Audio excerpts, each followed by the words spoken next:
Bom, então chegamos em Romanos, capítulo 5. O título que eu coloquei do estudo de hoje é Paz, Alegria e Esperança, né? Porque realmente o apóstolo Paulo está dizendo da alegria que a gente tem quando a gente recebe o presente da justificação, da graça de Deus, né? Então, os primeiros versículos de 1 a 5, ele está falando que Jesus Cristo nos dá a paz. Então, semana passada a gente foi assim, só comentou, leu um pouquinho e comentou cada versículo, mas a gente viu que Paulo continua repetindo uma e outra vez as palavras condenação, justificação, reconciliação e esperança, né? O nosso estado inicial é de culpado. Nós somos culpados. Por quê? Porque o pecado está na nossa vida, né? Mas nós somos justificados pela fé em Jesus Cristo, né? Em Romanos 5, ele mostra a importância do sacrifício de Jesus na cruz e com o nosso relacionamento. Nosso relacionamento com Deus não existe se não fosse o sacrifício de Jesus. Ele ressalta a importância desse sacrifício e do amor de Deus quando a gente ainda era pecador, quando a gente ainda estava longe dele, ele já nos amava, né?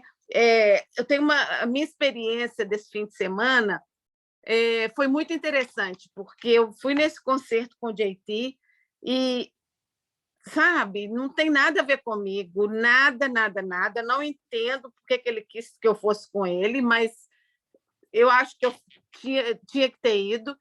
Mas eu sentada ali e eu olhando em volta, uma tristeza tão grande encheu meu coração, e eu sentava e falava: Deus, me ajuda, eu não quero condenar a atitude dessas pessoas, das meninas principalmente, assim, sem roupa, pelada mesmo, mais do que fio dental, impressionante o ambiente, sabe? E, assim, não todas, mas algumas. E aquele ambiente, assim, eu fiquei olhando para aquelas meninas e eu pensava, elas têm uma mãe, né? Elas têm uma família que não deve nem estar sabendo que elas estão num ambiente desse. E eu falei: Deus, me ajuda a olhar para elas sem condenar, porque o mesmo amor que o Senhor sente por mim, o Senhor sente por elas, por cada uma dessas pessoas que está aqui. Então, Deus ama essas pessoas que estão perdidas aí, sem saber o que fazer, sem saber para onde ir. Deus ama essas pessoas com o mesmo amor que ele me ama. E isso é que a gente tem que entender. E por isso que às vezes eu vejo quando as pessoas julgam demais umas a outras, né? A gente está perdendo o sentido da fé, né? Do cristianismo. O cristianismo é amor. Não vou aceitar, por exemplo, eu não vou aceitar o comportamento do JT, não vou aceitar esse tipo, vou achar, não, agora isso aí é moda. Não, né? Ele sabe. Eu falei: meu filho, eu sinto muito que isso é uma coisa que você goste, eu fico triste de ver as meninas necessitando de se expor dessa maneira, né? Me dói o coração, mas é a escolha de cada uma, né? A escolha é de cada pessoa. Então, o meu coração, no final da noite, eu estava feliz porque eu via a alegria dele, ele me abraçava, de vez em quando ele vinha e me abraçava forte, assim, sabe? Eu não estava entendendo por que Deus tinha feito isso comigo, mas foi uma demonstração disso aqui, ó. Deus me ama quando eu ainda estava perdida. Deus ama aquelas meninas que estão ali com drogas, com prostituição, seja o que for. Deus ama elas do mesmo jeito que ele me ama, né? Então é a gente que tem que virar, não é continuar, não, eu amo a Deus, eu aceito, e continua no mesmo caminho, não. O caminho de Deus, uma vez que a gente decide seguir, a gente tem que dar uma volta, porque Deus não compactua com o pecado. O pecado não faz parte do relacionamento com Deus. Ele não pode, por isso que ele separou de Adão, porque ele não podia estar de frente a frente com o pecado. Então, no versículo de 1 a 5, eu ia ler no iPad, agora não vai ser possível. Justificados, pois, mediante a fé, temos paz com Deus por meio de nosso Senhor Jesus Cristo, por intermédio de quem obtivemos igualmente acesso pela fé a essa graça na qual estamos firmes e gloriamos na esperança. E não somente isso, mas também gloriamos nas próprias tribulações. A gente falou um pouquinho disso semana passada, que a gente, às vezes, tem que alegrar nas tribulações. É difícil, né? É difícil a gente achar bom ficar doente ou achar bom um problema, mas a gente tem que ter aquela consciência da nossa fé nesse momento. Se eu estou passando por isso, o que vai produzir em mim? Olha o que diz aqui. Por sabendo que as tribulações produzem perseverança, a perseverança, experiência, e a experiência, esperança. Então, a tribulação, a dificuldade de do nosso dia a dia nesse mundo vai produzir coisas boas se a gente estiver conectada com Deus, disposto a ver que Ele pode transformar a pior coisa em bênção na nossa vida. O nosso Deus pode fazer isso. Lá em Romanos 5 mesmo fala, porque todas as coisas cooperam para o bem daqueles que amam a Deus. Não pode parar aqui, não. Não, todas as coisas cooperam para o bem.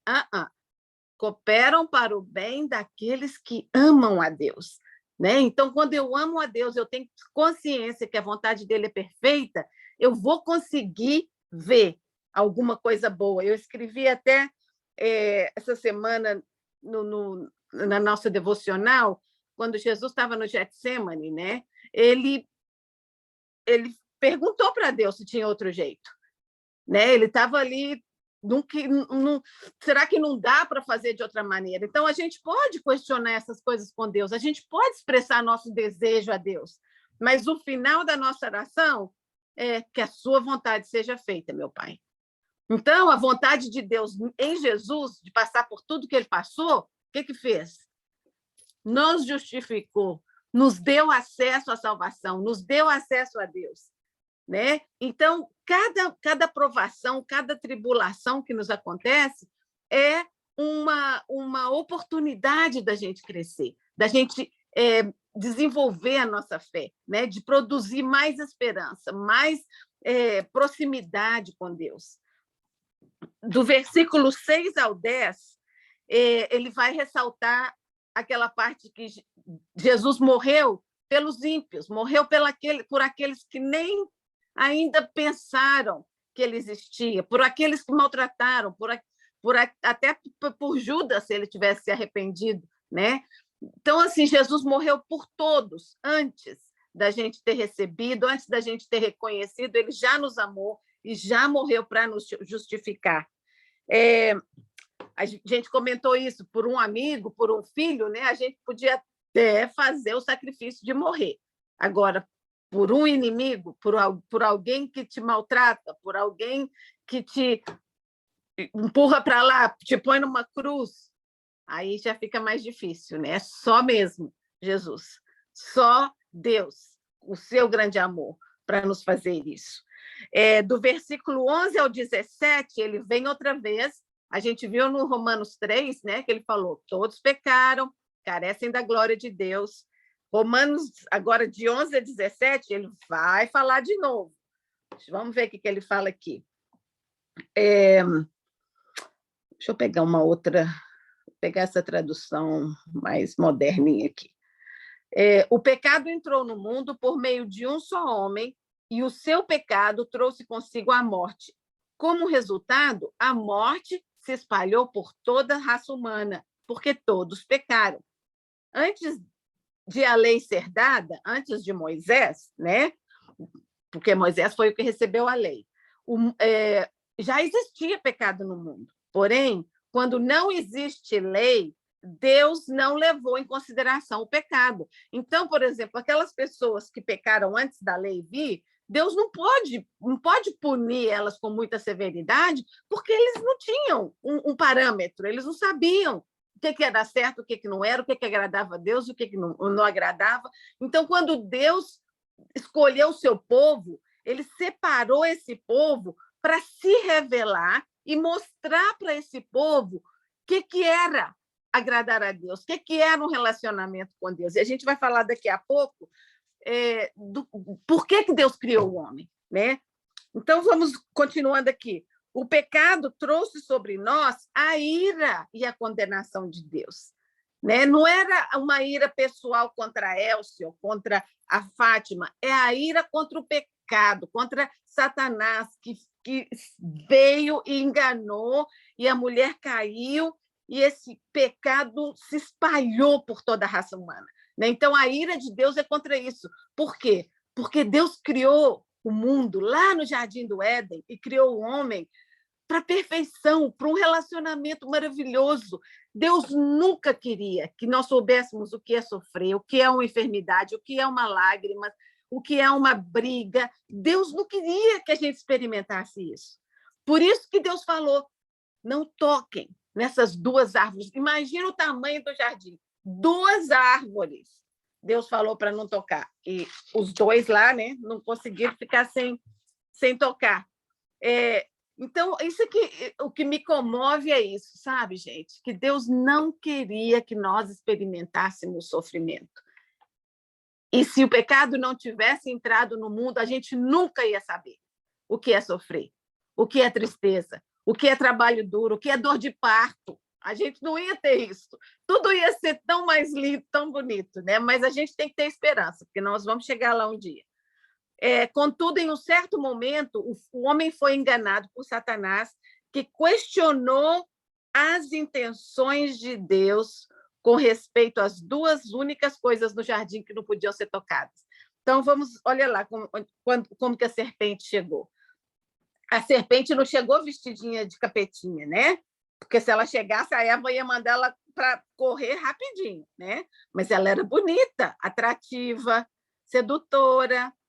Então, Gênesis 3, de 1 a 5, diz assim, mas a serpente, mais sagaz que todos os animais selváticos que o Senhor Deus tinha feito, disse à mulher, é assim que Deus disse? Não comereis de todas as árvores do jardim? Aí já está trocando, está vendo como é que é Satanás? Respondeu-lhe a mulher, do fruto das árvores do jardim podemos comer, mas do fruto da árvore que está no meio do jardim, disse Deus, dela não comereis, nem tocareis, porque no dia em que comer, os seus olhos serão abertos e vocês vão morrer. Né? E vão ter o conhecimento do bem e do mal. Então, ali, não é que eles iam cair morto no chão. Não, mas a morte seria aquela separação de Deus, né? A morte espiritual. Então, essa escolha causou um distanciamento entre o homem e Deus. Aquela linda amizade e intimidade foi interrompida. O pecado entrou no homem quando ele deliberadamente decidiu desobedecer a Deus. Deus é santo, ele é santo e ele não pode estar perto do pecado, ele não suporta o pecado. Por isso que antes, no Velho Testamento, e até antes de Jesus, tinha a separação dos santos. Por quê? Só um sacerdote extremamente santificado e preparado podia chegar na presença de Deus, né? Só ele podia passar naquele santo dos santos no templo. Mas depois que Jesus morreu, nós já falamos isso, o véu foi rasgado de cima a baixo e esse acesso foi liberado para todos através do sangue de Jesus, né? Satanás, que quer dizer inimigo, adversário, é um poderoso anjo decaído. Então, gente, quando a gente pensa assim, né, da onde que veio Satanás? Né? Ele já existia? Não, ele foi criado por Deus. Ele foi criado como um anjo de luz. Ele tinha autoridade, ele era um líder, ele era um dos governantes de umas tropas de anjos. Mas um dia a soberba subiu na cabeça dele e ele quis ser igual a Deus, ele quis ser mais do que Deus. Então, tem duas passagens na Bíblia que falam mais ou menos do que aconteceu com Satanás, mas é como na Bíblia as coisas são figuradas, né? Aqui, numa delas, está relacionada a um rei, mas eles colocam que esse rei estava sendo influenciado diretamente por Satanás. Então, a gente já sabe que ele veio para roubar, matar e destruir. Né? Ele rouba a nossa alegria, a nossa paz, ele destrói relacionamentos, ele destrói pessoas, destrói vidas, carreiras, né? Ele mata a alma das pessoas. Né? Muita gente morre sem conhecer Jesus, isso é triste. Né? A gente precisa muito, como eu já falei, vamos estar conscientes que nós precisamos testemunhar esse evangelho mais do que nunca, gente. Está chegando a volta de Jesus. Se Paulo já falava isso com tanta urgência lá atrás, imagina nós, depois de 2000 anos. Né? Então, eu tenho essa mesma urgência que Paulo tinha, porque eu sinto assim que está chegando, porque não está difícil de ficar pior do que está, né? Hoje em dia. Está difícil. Apocalipse 12, 10 e 11 tem um pouquinho da referência da atitude de Satanás. Fala assim, então, ouvi uma forte voz do céu que dizia, agora chegaram a salvação, o poder, o reino do nosso Deus e a autoridade do seu Cristo, porque o acusador, Satanás, dos nossos irmãos já foi expulso. Ele, que dia e noite os acusa diante do nosso Deus. Eles o venceram pelo sangue do Cordeiro e pela palavra do seu testemunho. Mesmo diante da morte ou a ponto de morrer, não amaram a própria vida. Então, o que Satanás faz? Ele tem acesso ao trono de Deus. E ele fica lá, olha lá, ó, o que Caels fez, ó. Ela falou mal daquela pessoa ali. Hoje ela nem leu a Bíblia. Então, Satanás, ele passa o tempo acusando. Lembra lá no livro de Jó? Por que Deus deixou que Jó passasse por tudo aquilo? Porque Satanás falou, mas olha lá, você dá tudo de bom para ele, claro que ele vai te servir, te obedecer. E Deus falou, não pode tirar, pode tocar nele, mas não toca na vida, não pode matar. Mas você pode tirar tudo dele. Então, gente, Satanás, a gente tem que reconhecer nosso adversário. Nosso adversário, se a gente não conhece, a gente é pegado de surpresa e é atrapado.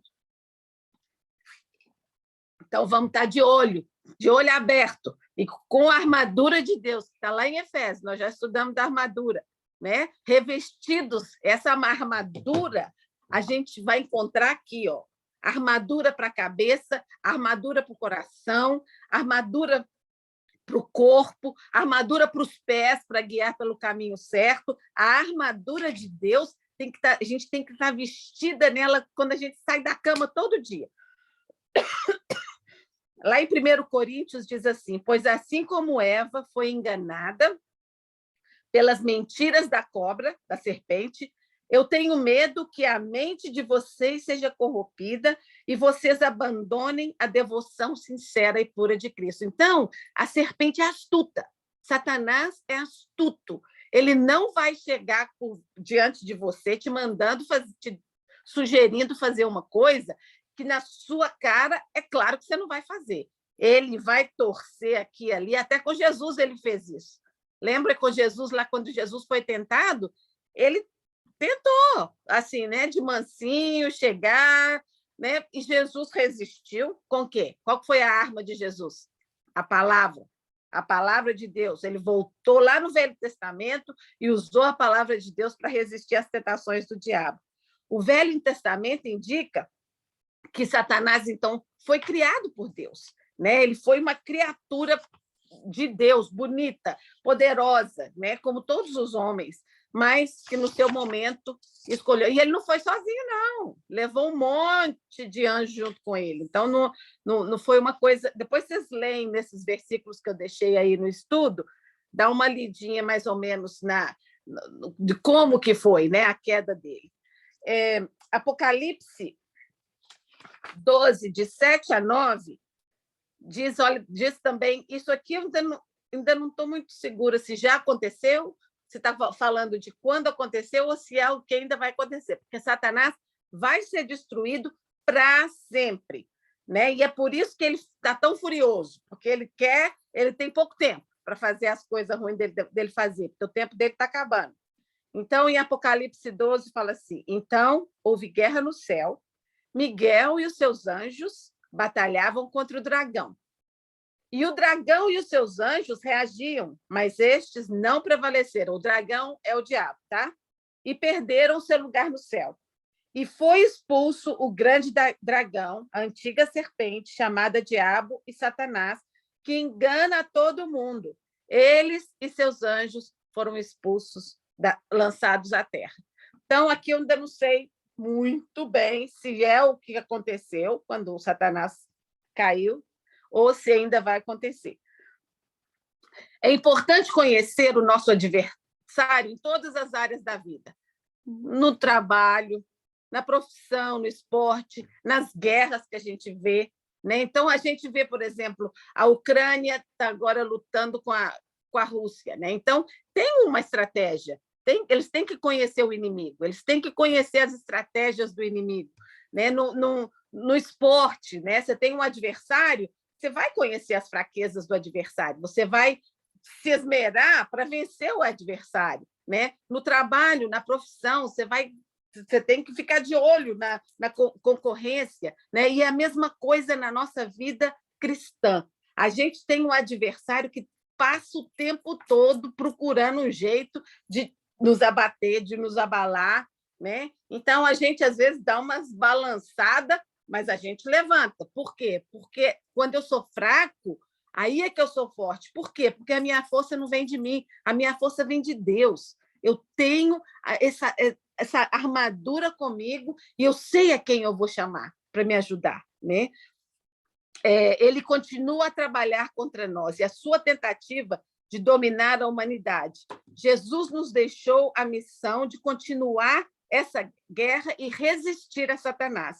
Lá em Efésios 6 diz assim: quanto ao mais, sede fortalecidos no Senhor e na força do seu poder, revestivos de toda a armadura de Deus, para poderes ficar firme contra as ciladas do diabo. Porque a nossa luta não é contra sangue e carne, e sim contra os principados e potestades, contra os dominadores desse mundo tenebroso, contra as forças espirituais do mal. Então, quando você pensa que você está brigando com um filho que está rebelde, não. Satanás está ali tentando tirar sua paz, tentando te afastar de Deus, tentando brigar e quebrar o relacionamento que existe. Então, é nesse momento que a gente fala: Deus, eu não tenho condição. Eu, de mim, não sei como lidar com isso, mas, em nome de Jesus, eu quero resistir. Se é um poder do Satanás, eu quero resistir pelo poder do sangue de Jesus. É esse que a gente tem que clamar nos momentos de luta. Dos versículos 18 a 21, a gente vê Paulo falando do ato de justiça de Deus. Então, vamos ver o que ele falou aqui. Portanto, assim como por um só homem o pecado entrou no mundo, também por um só homem entrou a justificação, entrou a salvação. Pela culpa da transgressão ou desobediência de um, toda a humanidade foi condenada. Mas pelo ato de justiça de um homem, Jesus, todo aquele que crê recebe o perdão e a justificação diante de Deus. Deus se entristeceu com a desobediência de Adão e Eva, mas ele os amava e providenciou ali mesmo, um plano de reatar aquele relacionamento íntimo que havia entre eles. Eu acho lindo que Deus não tem pressa, né? Ele podia ter feito tudo ali, naquele momento, mas demorou. Quantos anos, quantas centenas de anos que demorou do Jardim do Éden até que Jesus viesse, né? Até que essa promessa do Filho vindo, do resgatador, do justificador, daquele que traria aquela conexão de quantos anos passaram até que essa promessa foi cumprida, né? Mas ela foi cumprida. E agora igual. Nós estamos esperando o cumprimento da promessa, que Jesus vai voltar para nos levar com ele. E essa promessa vai ser cumprida, né? Vamos estar conscientes e vamos ficar felizes quando a gente vê as coisas muito ruins lá no mundo. A gente tem que ficar feliz, porque a nossa esperança, qual que é a minha esperança como cristã? A minha esperança é viver com Jesus para sempre.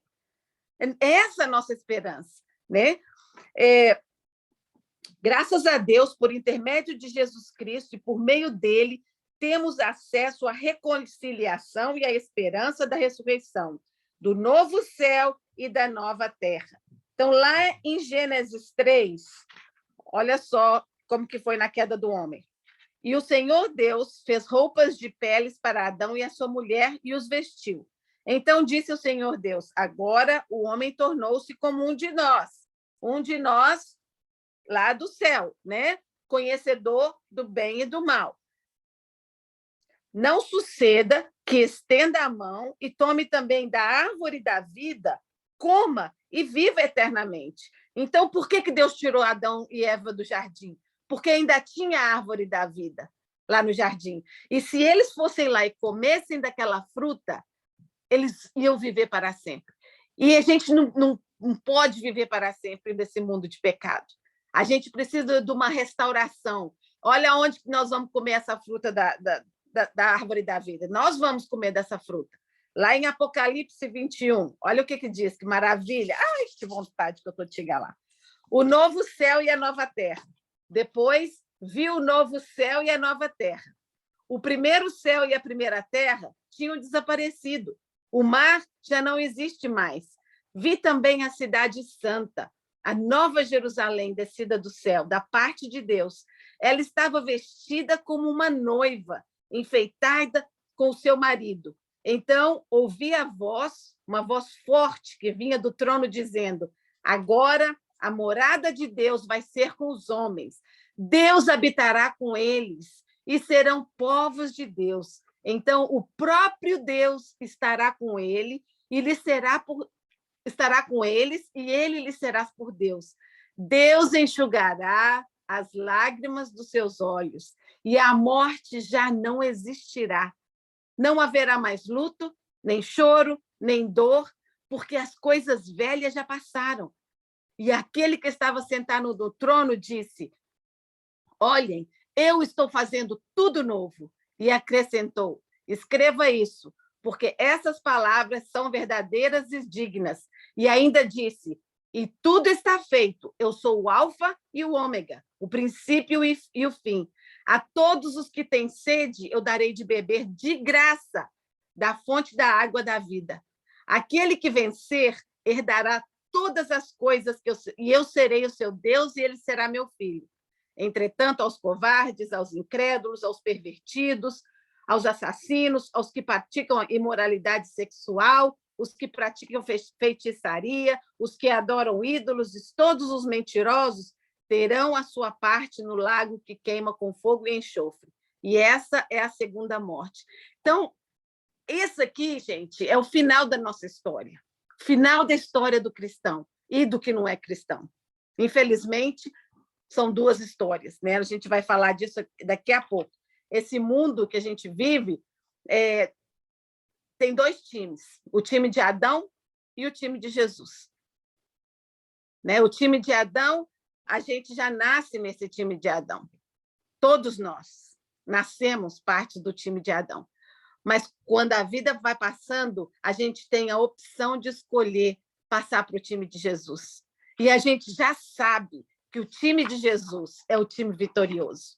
É o time que vai receber a coroa da vida. É o time que vai estar vivendo para sempre. Olha que delícia que isso aqui, gente. A morada de Deus com os homens. Deus vai morar, Deus vai habitar conosco. Nós vamos poder chegar pertinho dele de novo, né? E ainda no Apocalipse 22, lá, isso é o finalzinho do livro, diz assim: bem-aventurados aqueles que lavaram as vestiduras no sangue do Cordeiro, para que eles assistam o direito da árvore da vida. Então, aqueles que lavaram as vestiduras no sangue do Cordeiro vão poder ir lá naquela árvore proibida na árvore da vida e comer aquele fruto e viver eternamente, porque aí já está tudo renovado, já não existe mais mal, e a gente vai viver eternamente na presença de Deus, sem choro, sem doença, sem lamentação. Vai ser muito maravilhoso. Mas, enquanto isso, nós estamos aqui nesse mundo, passamos por tribulações, essas tribulações que nos provocam a esperança, que nos ajudam a gente a olhar para cima, né? Se a gente ficar olhando aqui, a gente desanima, né? Muitas de nós têm as dificuldades dentro da própria casa, outras precisam de olhar na janela para ver o que está acontecendo lá, porque dentro da sua casa tudo está indo bem, graças a Deus, né? Mas a gente tem que estar com os nossos olhos fitos nele, no autor da nossa fé, né? no nosso justificador. Para os cristãos, a esperança está na pessoa e na obra de Jesus Cristo, porque nós somos justificados, declarados legalmente justos perante Deus, e agora temos paz, um relacionamento amoroso com Deus. Podemos permanecer enraizados em Cristo, tendo a esperança para tudo mais na nossa vida. Deus nos ajudará quando a gente está sofrendo. Nós falamos isso várias vezes nas últimas semanas, né? Deus, às vezes, não livra a gente das dificuldades, mas ele caminha conosco através delas, né? A gente viu a história lá em Daniel, que Deus mandou o anjo dentro da fornalha. Ele não salvou aqueles rapazes de caírem na fornalha, mas lá dentro da fornalha, Deus mandou o anjo e eles não foram tocados. E o testemunho deles, e para mim, o que eu acho mais lindo foi o que esses rapazes falaram. E é isso que está falando aqui para a gente hoje. A gente leu agora mesmo, eu vou voltar. Eles falaram: Rei, o meu Deus tem poder para nos livrar, mas ainda que ele não livre, nós não vamos dobrar nosso joelho. É isso, sabe? É isso que é fé. Isso é que é dedicação, devoção, né? Amor. Minha devoção total é a Deus, a Jesus Cristo, meu Senhor e Salvador. Uma vez que confessamos a Jesus como Senhor e Salvador das nossas vidas, somos reconciliados e podemos ter acesso com confiança à presença de Deus. Podemos nos ajoelhar diante dele com reverência, temor e amor, tendo segurança que somos bem-vindos, aceitos, queridos à presença dele, e ele nos ouve. No entanto, é muito importante lembrar que essa justiça não é um mérito meu. Eu não posso fazer nada para alcançar. Do início ao fim, é mérito de Jesus Cristo. É Ele que já fez tudo para nos aproximar de Deus. Tudo que eu tenho que fazer é aceitar e caminhar com Ele no meu dia a dia. E como que eu vou saber como que eu devo caminhar com Ele? Aqui tem o roteiro, aqui tem cada passo de cada dia. Está aqui, nessa Bíblia, na sua Bíblia que está na sua mão. Deus nos dá o manual. Na nossa igreja teve um ano aí, a gente estudou sobre o blueprint do cristianismo, né? Então, é aquela sketch, né, do que é ser cristão. O blueprint está aqui, do começo ao fim. Então, as coisas do Velho Testamento servem para que a gente aprenda o que Deus foi capaz de fazer. Se ele fez isso lá, ele faz para mim, né? E Jesus veio para nos dar esse acesso a Deus. Em resumo, Paulo está dizendo que tem esses dois times, né, que eu já falei antes. O time de Adão e o time de Jesus. A nossa identidade deve estar no time de Jesus. Qual é o seu time? Qual time você está jogando no seu dia a dia? Qual time que você treina de manhã, quando você acorda, ou no meio do dia, quando a coisa fica meio complicada, né? O inimigo faz um gol e te dá uma rasteira, e você cai aqui, cai ali. para quem que você recorre? Né? Então, vamos colocar nossa mente, colocar isso na nossa mente. Né? Qual é o meu time? O meu time é de Jesus Cristo. Ele é o meu justificador, ele é o meu salvador, ele é aquele que me sustenta, que me levanta, que me anima cada dia. Né? Eu tenho o Espírito Santo comigo, que ele deixou quando ele subiu ao céu. Né? Então, eu tenho algumas reflexões aqui que eu queria que vocês fizessem essa semana. Né? Eu estou colocando, eu acho que é uma maneira da gente fazer o estudo estender um pouquinho durante a semana e vocês assimilarem um pouquinho mais, né, o que a gente está aprendendo. Então, em Romanos 5, nos primeiros versículos, né, anote os benefícios que Deus lhe deu por meio do nosso Senhor Jesus Cristo. Né? O que eu recebi? O que Jesus trouxe para a minha vida? Quais foram os benefícios da salvação, da justificação? No versículo 3 a 5, o que Paulo diz a respeito dos sofrimentos que enfrentamos nessa vida? Né? O sofrimento não vai te dar... não, então agora eu já estou garantida, porque eu sofro tanto aqui nessa terra. Tem nada a ver. Sofrimento não dá acesso a Deus. Sofrimento, a não ser que esse sofrimento te aproxime para depender de Deus. Aí sim, aí você realmente está no lugar certo. Agora, se você acha que por ser um Marte e ficar sofrendo porque sua vida é cheia de problemas, você vai ter mais benefícios diante de Deus, infelizmente, não. Mas se você coloca o seu sofrimento na mão de Deus, fala, Deus, usa. Né? Como eu falei antes, Deus transforma todas as coisas para o bem daqueles que o amam. Né? Então, se você ama a Deus, ele vai transformar em bênção alguma coisa que está te fazendo sofrer, alguma dificuldade na sua vida, de um filho, de um amigo, de um marido, seja lá o que for que a gente está enfrentando. Eu acho que não tem ninguém aqui nesse quadradinho que eu estou olhando agora que está assim, cruzando, não, eu não tenho problema nenhum, a vida está um mar de rosas. Acho que todas nós temos as nossas pedrinhas no caminho. Umas têm umas rochas mais maiores, né? Que precisa de um bulldozer para poder derrubar, outras são umas pedrinhas que você vai jogando, tirando do caminho. Mas não importa o tamanho dos empecilhos. O nosso Deus é o mesmo. E o mesmo Deus que me ajuda a tirar as pedrinhas, te ajuda a tirar as pedras grandes. Né? Romanos 5, de 6 a 9, diz... O que Romanos diz sobre quem você é antes de Jesus, o que Jesus sofreu para te salvar e quem você é agora, que já recebeu Jesus. Quais são algumas maneiras práticas pelas quais você tem visto o amor de Deus na sua vida? Então, assim, lê isso aqui numa hora que você tiver um tempinho, pega a Bíblia, lê de novo e vamos... sabe, assimilar, é assim que a Bíblia diz que a gente tem que ruminar a palavra de Deus, né? A vaquinha fica lá com aquela graminha, a vaquinha fica com a graminha ali comendo, né? Tempão, vai ruminando, e é assim que a gente tem que fazer com a palavra de Deus, ruminar, diluir ela bem em pedacinho, assimilar cada nutriente, cada um. Que Deus abençoe vocês essa semana e que a graça de Deus, a paz do Senhor estejam sobre cada família aqui representada. Essa é a minha oração hoje. Em nome de Jesus. Amém.